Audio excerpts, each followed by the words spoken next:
Hey everybody on YouTube. If we look like we just woke up, it's because we did. We did just wake up. Ironically enough, we're doing an 8 sleep ad. Before I jump into like the ad copy that I'm supposed to read, Payton and I have been using this before they sponsored us, I don't know, like 3 or 4 years now. We love it. We're obsessed with it. It's completely changed how we sleep, how we fall asleep, everything. How we monitor our sleep. We love it. I don't know. There's nothing else to say other than that. I would say if there's one product that we have invested in that has really had an impact on our life, it would be 8 Sleep.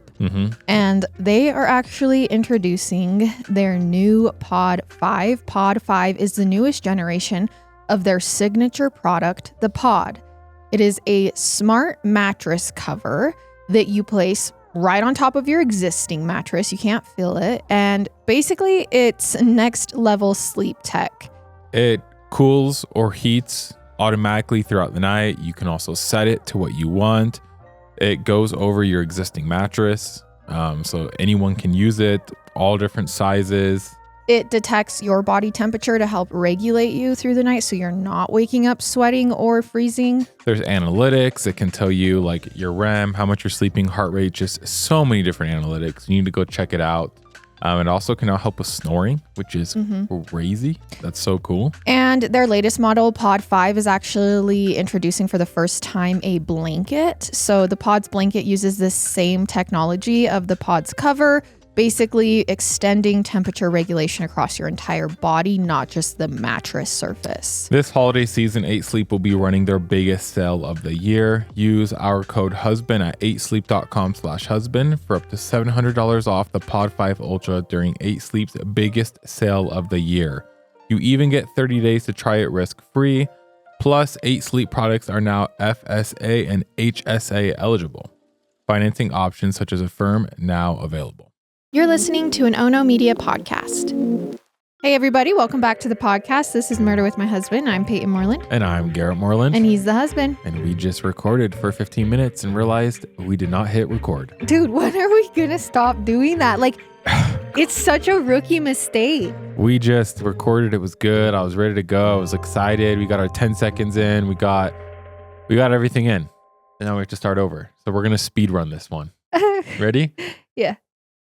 First, thank you for being here. We love you guys very much. 2, the names of the people who said hi to us this last couple of weeks. We said we're going to do it and we forgot. So now we're doing it again. We got Cindy and Zach.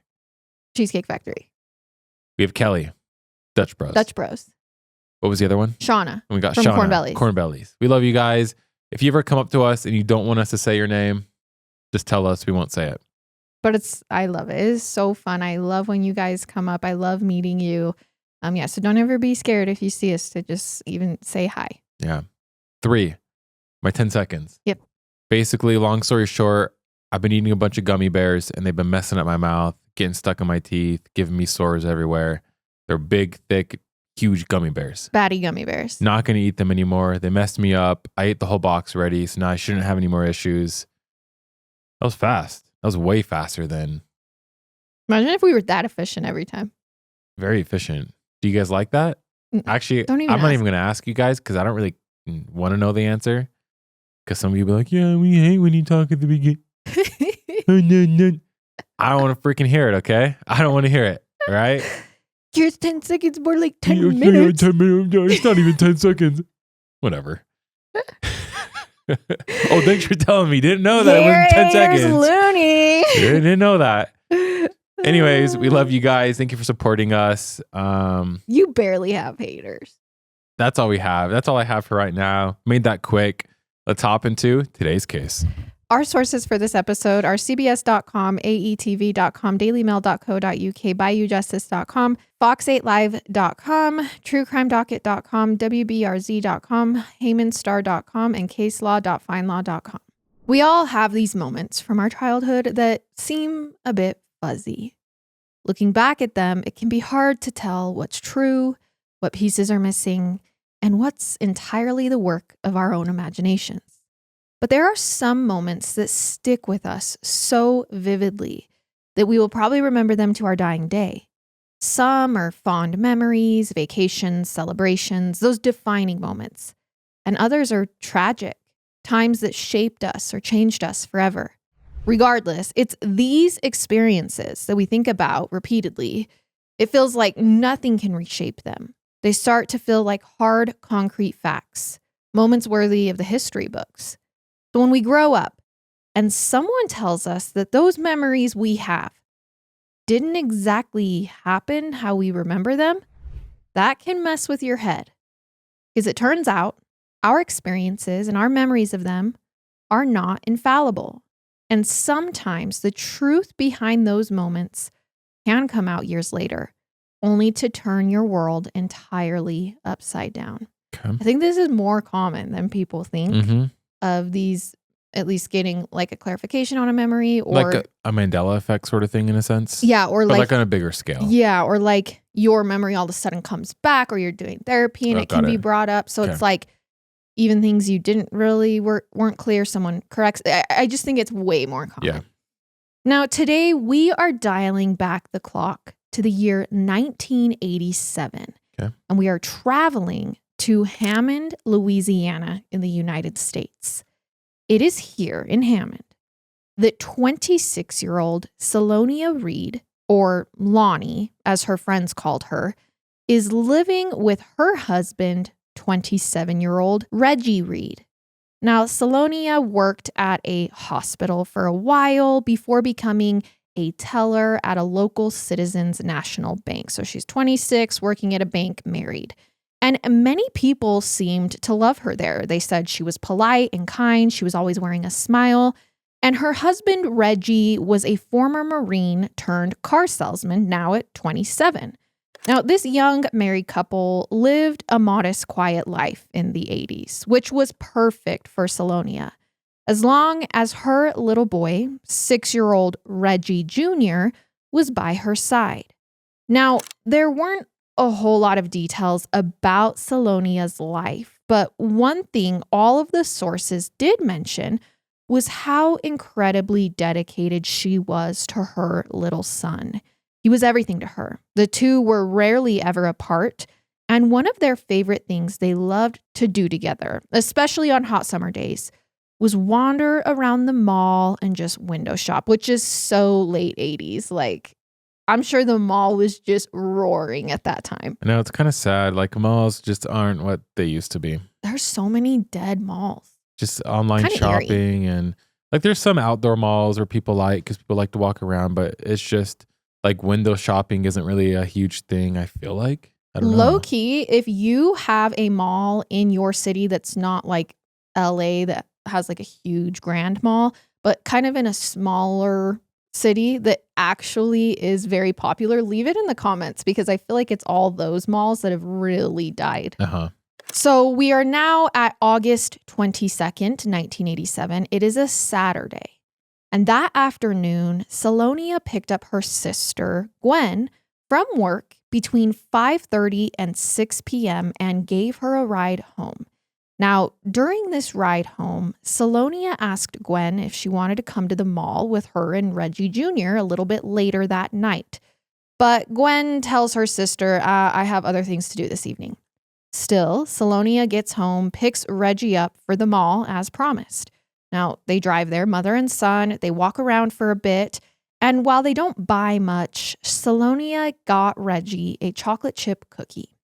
And after that, they went home. Reggie settled in to play some video games with his dad, and Selonia came in at one point and gave Reggie Jr. a kiss goodbye. She said she was going out for a bit with a friend.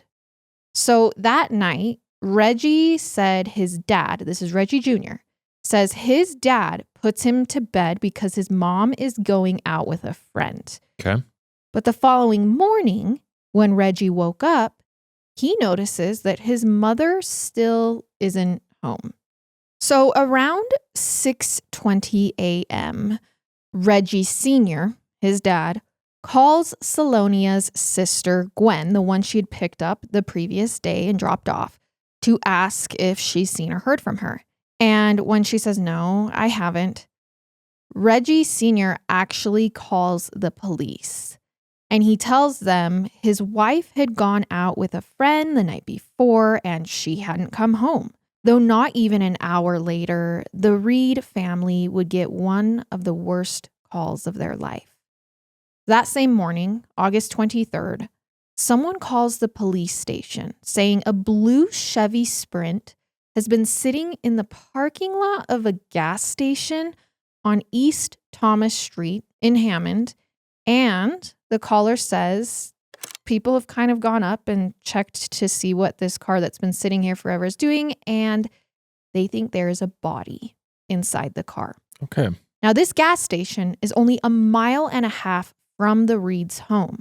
And when police arrive, they find it is Salonia's car, the missing woman, and she is in the front seat. She has been stripped naked. Her earrings have been torn from her ears. She's been bludgeoned in the head and face and stabbed multiple times in the upper body. Investigators also notice she has been sexually assaulted, and a little graphic here, but the sexual assault involved an umbrella. I could have gone the rest of my life without knowing Sorry, that. it's going to be important. Okay. So Salonia's body is stuck between the two front seats of the car, and she's covered in this lotion-like substance that's on her torso. It looks to police like the lotion might have been put there to spell out some sort of message on the torso, like with letters. Way. What the? But with the southern and August heat and her body being sitting in a car, this message has melted. Like it's just kind of melting down. They don't know what it says. So police canvass the area immediately, but there are no eyewitnesses. There's no murder weapon. There is, however, a cigarette butt inside the car. So once they piece together that this is Salonia, which wasn't really hard because it was a mile and a half away from her home, it's her car, she's missing, and they learn more about her, they realize that she isn't known to smoke. So this cigarette butt inside the car is a little strange. So they bag that as one of their key pieces of evidence. And that same day, Reggie Sr. and Jr. are brought into the station for questioning, obviously. And Reggie Sr. tells the police that he had stayed home and watched his son while Salonia went out the night before. He says she told him she was going out to a bar with a friend from work, a friend named Melinda Mike.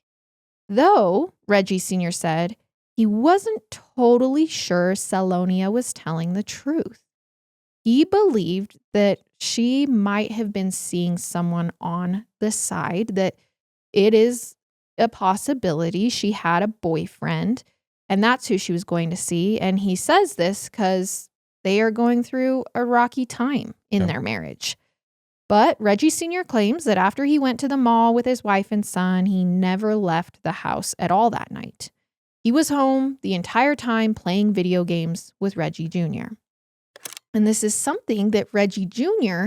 confirms to police when they question him that day as well. Now, I want to clarify, he is 6 years old at this time. So definitely old enough to like know what he did the night before. Yeah, and I feel like definitely old enough to be like, oh, dad was gone or dad left here. Yes. Dad wasn't here. But not old enough to like use context clues, if that makes sense, where he's like, mom and dad have been fighting and then mom left. Correct. You know what I mean? Yep. So the 6-year-old says he and his father did play video games until it was time for bed, and the two even slept together in the same sofa bed that night. And when Reggie Jr. is asked, okay, well, did anyone stop by or come over to the house? He says no. And when asked if anyone left, he says no. Now, Reggie Sr., calm and encouraging, tells his son, don't be scared. You can answer any questions the detectives ask.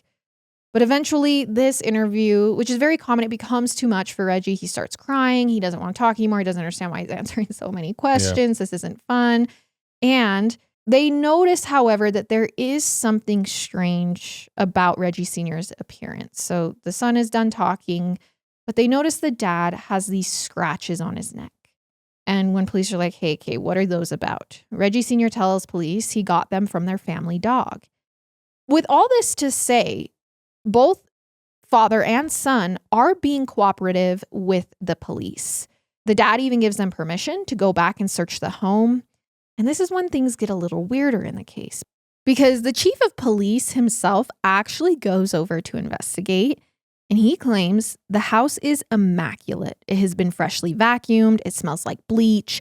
There's no evidence of foul play whatsoever. And the only thing they can find out of place is a small gold clasp from a necklace that is on the family's floor in the house. So this is when police are like, hey, I'm not sure we're getting anything from the house. Let's start talking to other witnesses from the day she went missing. Now, when they speak to a security guard who was working at the mall that night, he says, yeah, I actually did see that mother and her son, Reggie Jr., walking around. But he didn't see the dad at all. And if you remember at the beginning of this story, we do know that her and the boy went to the mall. That's what she told her sister. But we only find out that the dad went when he talks to police. They go talk to the security guard. He's like, I didn't see a dad with them. Now, Salonia's sister, Gwen, also says that when she was asked to go to the mall, there was no mention of Reggie Sr. going to the mall with them, despite what he told police. Next, they call Salonia's coworker, Melinda Mike, to say, hey, she said she was going with you. Did you go out with her? Interesting. And Melinda's like, no, I didn't see her last night. We never had any plans to go to a bar. Okay. In fact, she tells police, I'm actually in a completely different town visiting family. I'm an hour away from home.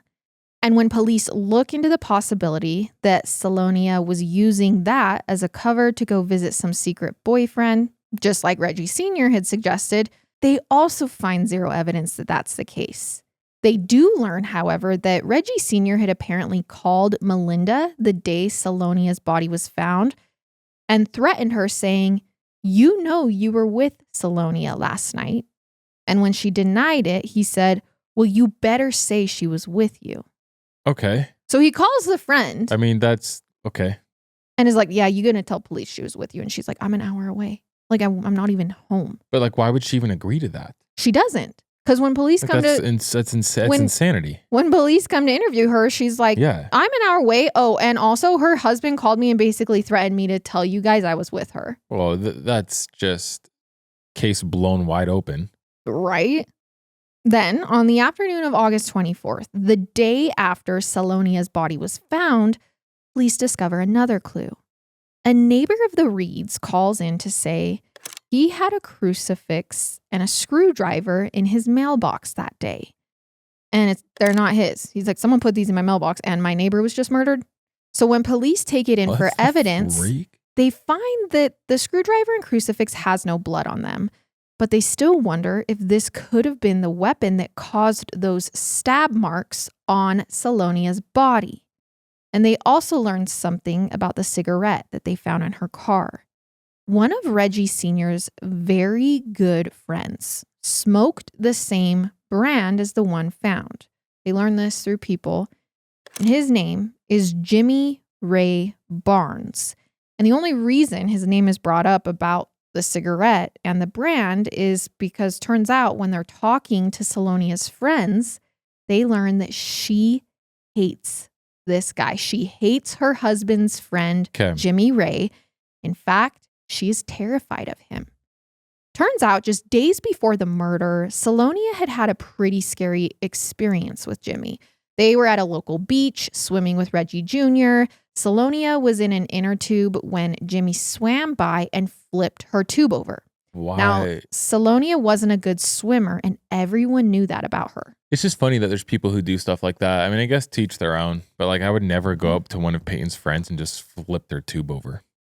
Low-key, like if one of your friends did that to me, you better feel like grab me. Maybe if you're like a brother or like a sister or something, like I could see it, but like a friend, like no, that's not happening.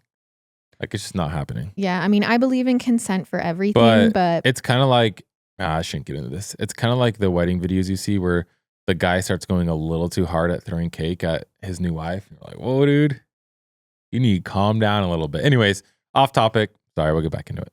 This is what I'm saying though. Like physical action of any kind should have consent. I told Garrett, hey, just so you know, like, you're not smashing cake in my face because I don't consent to that. Like, I don't want that. I want none of it. And he was like, yeah, me either. So we decided not to do that. And I think the same for water.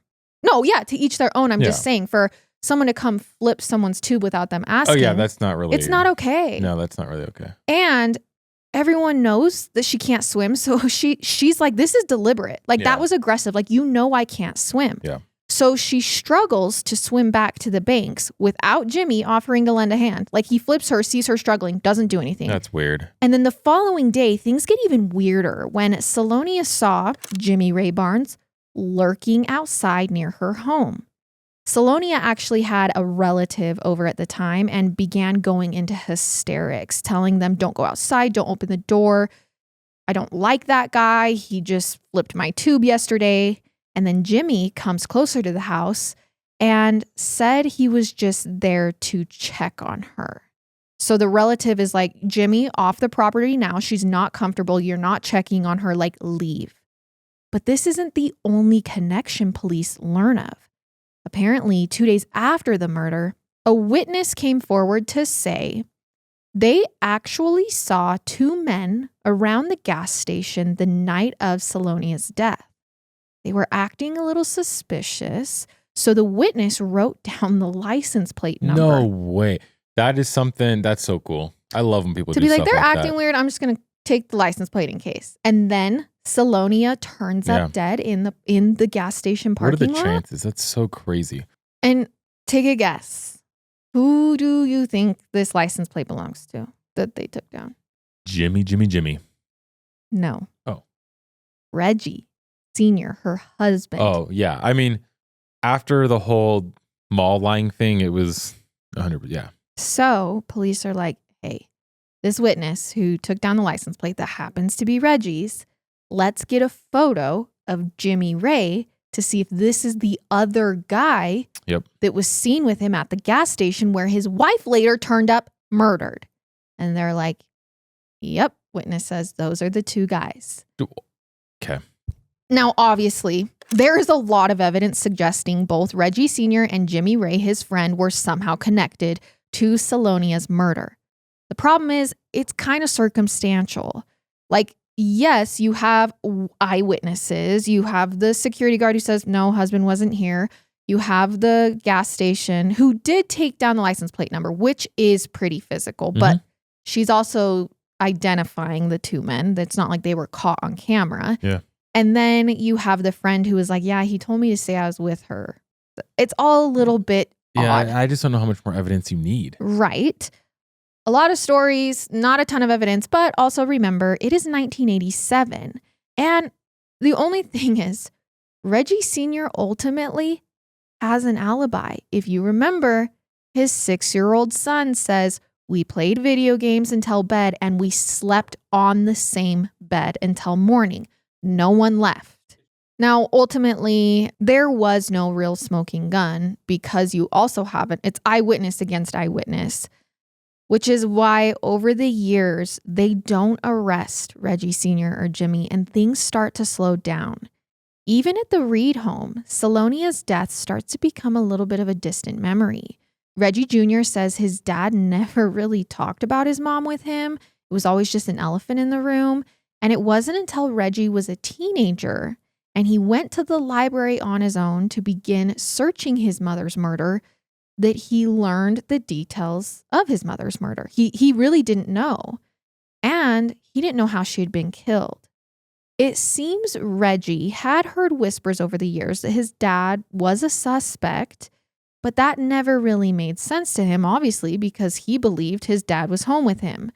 And it became even less believable when Reggie Jr., at 17 years old, supported his dad, who was now running for mayor of the town. Wait, so we just skipped basically 10 years. Mm-hmm. No one's been arrested. He was the prime suspect. That's mind-blowing that they couldn't, from that, I guess they just were scared that if a jury didn't find him guilty, then you let lose. Him go. You let him go, yeah. Oh, man, that's crazy.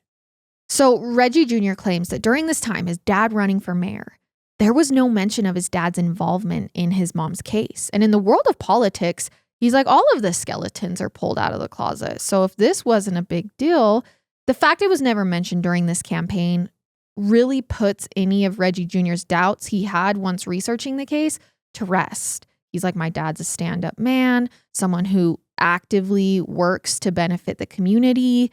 Now, Reggie Sr. didn't win the election, but life goes on for the family. Reggie Jr. goes on to get his MBA. He moved out of Hammond altogether and got a job working for a pharmaceutical company.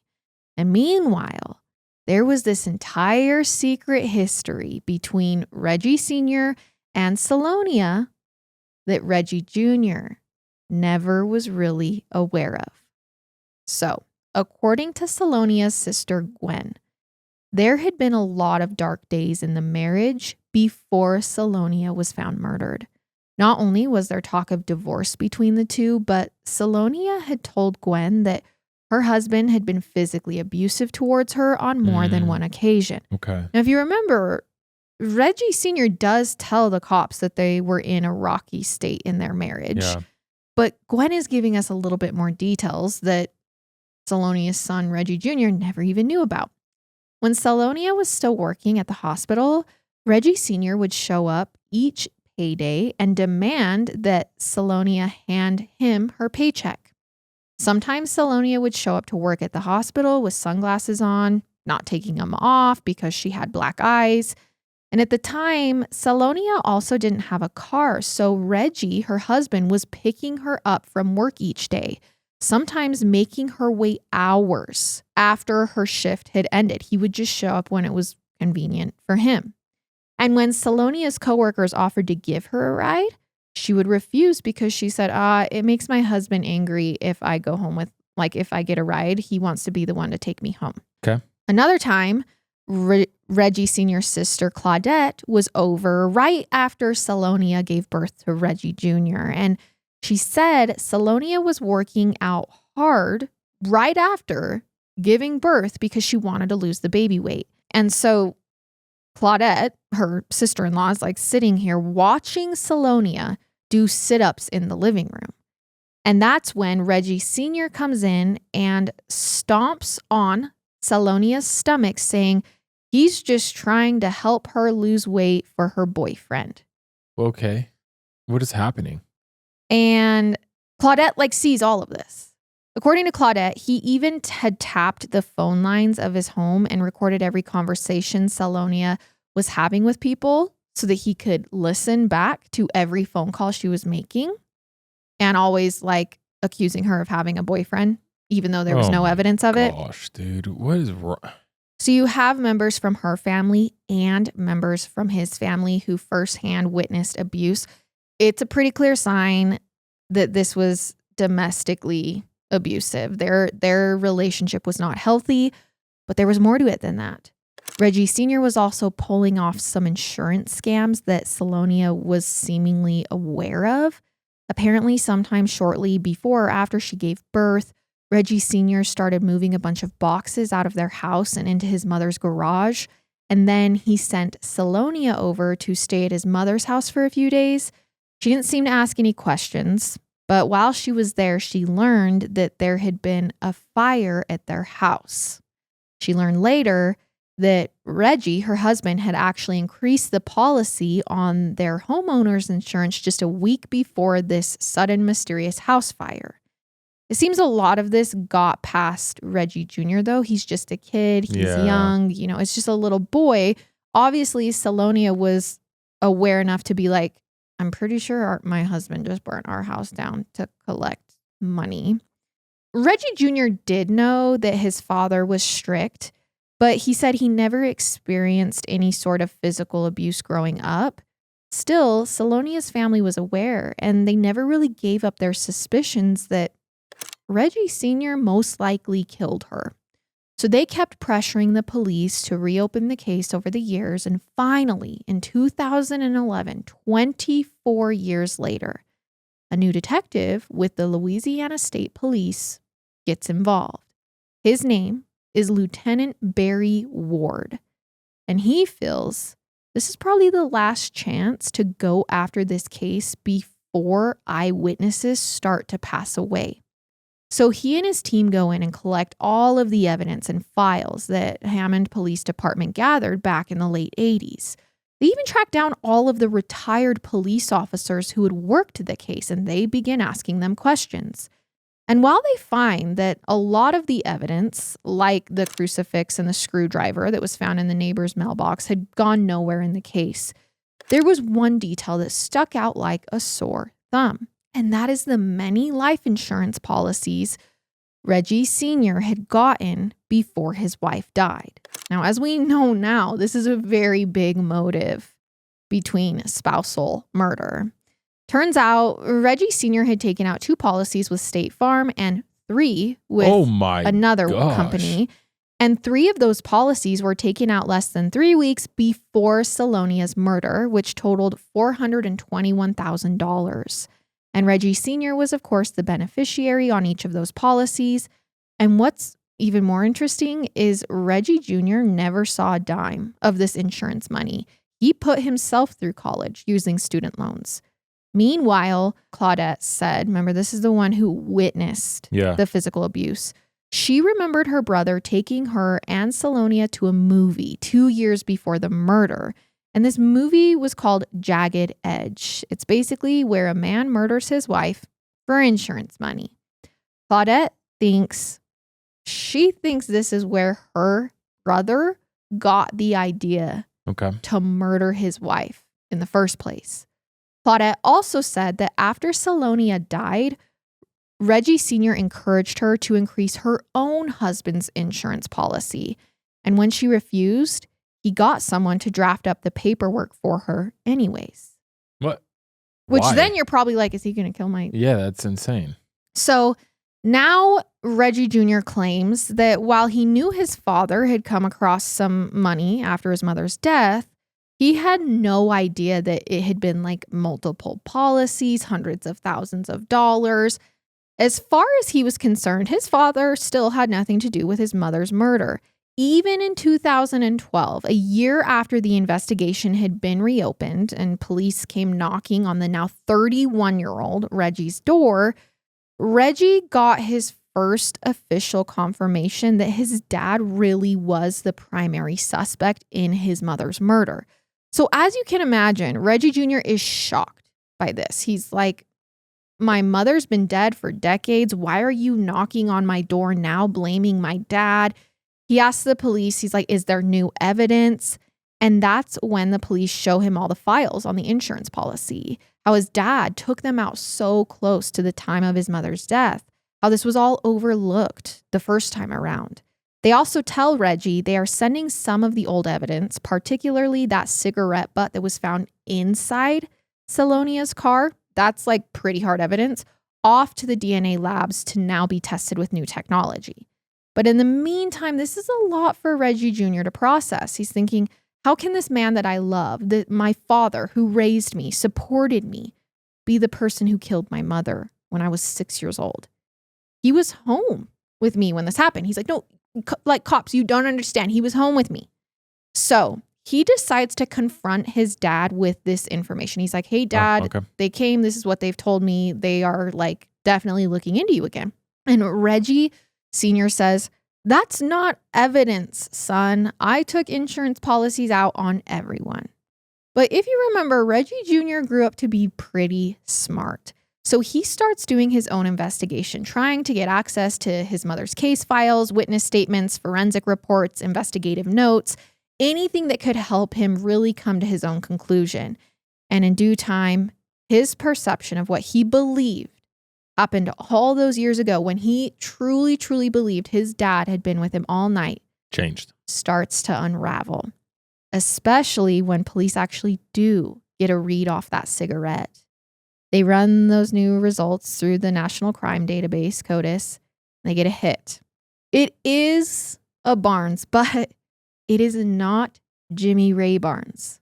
So not the guy that everyone had said, oh, this is who we're worried helped do it. It actually appears to be a match to Billy Ray Barnes, his brother. However, they are identical twins. Identical twins have nearly identical DNA. So they're thinking this was probably a match because Billy is in the system and Jimmy isn't. That's crazy. Like okay. CODIS probably brought Billy up because it's so close. Correct. You know how they always are like, it's a 1.00% chance? Well, this is the actual example of that happening. Jimmy isn't in the system. But here's what's interesting. Back during the initial investigation, Jimmy was polygraphed and he passed. But now Lieutenant Ward has a theory. Maybe Billy had taken the polygraph for Jimmy. Okay. Like maybe he sent his brother in to take it for him. That would be why. This is going to be crazy if it's true. So he's like, whatever, I'm cracking down on Jimmy, Billy, and Reggie Sr. We are finding the truth once and for all. And when they find Jimmy, he's living in Atlanta, Georgia now. He's in a camper on his boss's property. When Ward questions him, he says, I fled Louisiana years ago because I was terrified of Reggie Sr. So now he's like turning on his friend, even though they're both suspects. He claims he had been shot at 3 separate times by someone he couldn't see. Once he was even hit in the neck. And he thinks it was Reggie Sr. trying to get him to leave. So he got the heck out of Dodge and he'd been laying low and he agreed to tell the police more. He said, yeah, Reggie Sr. did ask me back in the day, years and years ago, if he could, quote, knock off his wife. He said, we did eventually agree on a price, $50,000, but there was just one problem. Jimmy was refusing to testify to any of this in court. He's like, I'm not doing it. So they come back. They're like, hey, we're going to offer you immunity if you testify.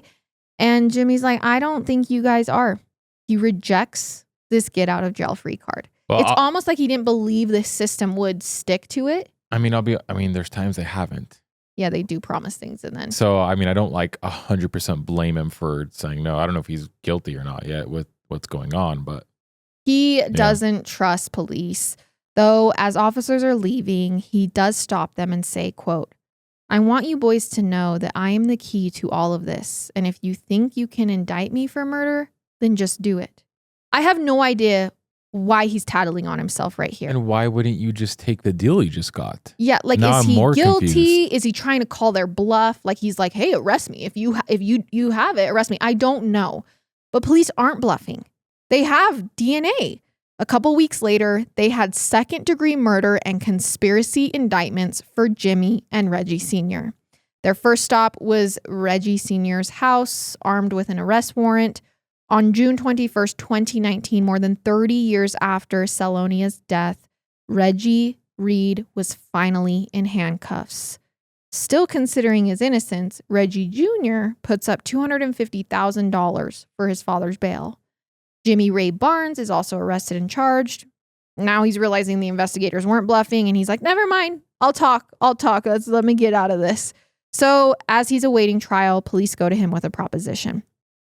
They will lessen the charges from second-degree murder to accessory after the fact. This isn't immunity like they first offered. It's probably like 5 years. They're like, you will get a much lighter sentence. Just tell us everything that happened that night. And you have to be willing to testify against your old friend, Reggie Sr., who was your accomplice. And here's what Jimmy says. Jimmy had actually met Selonia first at the bank she worked at about a year or so before the murder. She then introduced him to her husband, Reggie Sr., who hired him to do some work on their house. They became friends, and after knowing Jimmy for about 6 months, Reggie went to him and said he needed help. He wanted someone to take care of his wife. And he was willing to pay $50,000 to make it happen. Now, Jimmy thinks that he's joking at first, but Reggie Sr. is like, I'm going to tell you the detailed plan. He said that on August 22nd, he agreed to meet Reggie Sr. at a parking area outside the gas station. Seems he may have even been driving Reggie's car because of the eyewitnesses who got the license plate. Meanwhile, Reggie shows up in Salonia's blue car with Salonia in the passenger seat. Okay. She has blood and tears on her face, according to Jimmy, but she wasn't moving. He said Reggie asked him to get in and help him move the body, but Jimmy panicked and refused. So Jimmy's like, I didn't have anything to do. I just knew that he killed her. Instead, he said they left Salonia right there in the parking lot. Reggie Sr. gets into Jimmy's car, and that's presumably Reggie's car. And they then drive Reggie home. He insisted I had nothing to do with the actual murder. I was just guilty of being there, driving the car for him, and seeing her dead body. In fact, he said that later that night, Reggie Sr. was the one who returned to the crime scene, stripped Selonia naked and covered her in that lotion, hoping it would look more like a sex crime. Got it. So he actually goes back, not to spell this out for you, he goes back to the crime scene, sexually assaults his wife. Yeah, that's disgusting. To try and stage it. Who's dead by now. Granted, it's been 30 years and he's still not in prison. Like absolute trash. A dead body. Yeah. Okay. This left a few plot holes in the story. Like, how did Jimmy's cigarette get in the car if he never actually got in the car, helped move the body, refused to help? Yeah. How is that cigarette in her car? True. And a fellow inmate later testified that Jimmy admitted to him that he and his brother Billy were paid to kill Salonia after she was caught having an affair. So now it's already... That Jimmy had used a hammer, Billy had used an ice pick before leaving her body in the car. But investigators still think now we believe Reggie Sr. had a hand in the killing, that Salonia had came home the night after Reggie Jr. passed out on the couch, which is why Reggie Jr. would remember his mom leaving, but she really did come home. Yeah. And that Reggie Sr. killed her after she came home in their bedroom. The son was sleeping in the living room, thinking his dad was still asleep next to him. He then placed her in the car, met up with Jimmy at the gas station, where he then helped Reggie cover the crime. This is what police think happened. So you can only imagine how Reggie Jr. feels when he hears this theory. He remembers saying goodbye to his mother that night and her never coming home. Now he's like, did I just sleep? Like, was I asleep in the room next door as my father, who I thought was asleep next to me, was and using me as an alibi, was actually killing my mother? That would turn someone's entire reality upside down. Yeah, that would mess with you. That would really mess with your mind. That would be hard to grasp.